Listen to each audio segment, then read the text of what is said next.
بسم اللہ الرحمن الرحیم۔ سامعین ناظرین، اللہ تعالیٰ نے جب قرآن پاک میں یہ کہا کہ میں اس دین کو جو ہے نا وہ سب دیان پہ غالب کروں گا، وَلَوْ كَرِهَ الْمُشْرِكُونَ، اگرچہ مشرکین کو یہ چیز اچھی نہیں لگے گی، یہ بات ناپسند ہے۔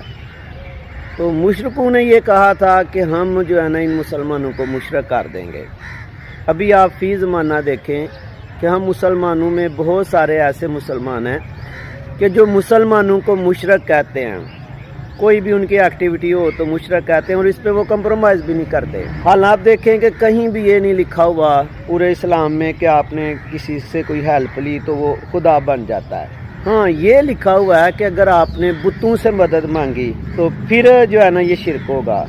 یہ بھلا کیوں کہا؟ کیونکہ جو بتوں سے مدد مانگنے والے تھے یہ اللہ تعالیٰ کے پیاروں سے دشمنی کرنے والے تھے۔ اللہ تعالیٰ نے انبیاء کو بھیجا، یہ انبیاء کے خلاف تھے، انبیاء کا مذاق بناتے، معاذ اللہ انہیں قتل کرتے، قتل کرنے کی سازشیں بناتے۔ تو اس لیے اللہ تعالیٰ نے کہا کہ جو سسٹم میرے پیاروں کے خلاف ہے، میرے خلاف ہے، قرآن کو نہیں مانتے، مجھے نہیں مانتے، میرے حبیب صلی اللہ علیہ وسلم کو نہیں مانتے، میرے پیاروں کو نہیں مانتے، تو ادھر سے ہیلپ لینا شرک ہے۔ ابھی آپ دیکھیں نا کہ آپ صلی اللہ علیہ وسلم جب قبروں پہ گئے بنتا تو یہ تھا کہ آپ صلی اللہ علیہ وسلم فرماتے کہ میری امت جو ہے نا وہ قبروں پر شرک کرے گی یا ایسے قبر والوں سے مانگے گی۔ آپ ادھر جا کے گئے تو کیا فرمایا؟ آپ نے اپنی مدد کی بات کی، آپ نے یہ فرمایا کہ میں آگے آپ کے لیے میرے سماں بنوں گا۔ اور اسی حدیث میں یعنی تھا کہ شرک کی بات کرتے فرمایا کہ خدا کی قسم مجھے اس بات کا خوف نہیں کہ آپ میرے بعد شرک کرو گے۔ یہ قیامت تک کے لیے آپ صلی اللہ علیہ وسلم نے فرمایا۔ ہاں، دنیا میں الجھ جاؤ گے، دنیا دار بن جاؤ گے، تو وہ آپ دیکھو دنیا کی محبت میں، مال کی محبت میں نہ ہمارے پاس دین رہا، کچھ نہ رہا۔ ہم نے کاسے پکڑ لیے، یہود و نصارہ سے مانگتے ہیں، اس کو شرک نہیں کہتے۔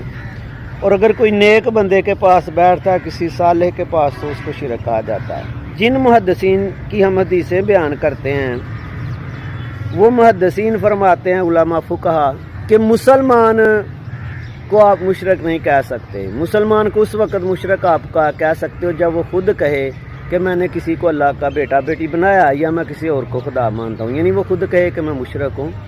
اس کے علاوہ آپ نہیں کہہ سکتے، کیونکہ طریقہ اسلام میں کوئی مثال ہی نہیں ملتی۔ آپ صلی اللہ علیہ وسلم کا دور لے لو، صحابہ کی بار علیہم رضوان کا، تابعین، تبع تابعین کا، کسی بھی مسلمان کو اس کی کسی بھی ایکٹیویٹی کی وجہ سے مشرک نہیں کہا گیا۔ شرک یہی ہے، بتوں سے مانگنا، کسی کو اللہ کا بیٹا بیٹی بنانا یا خدا ماننا۔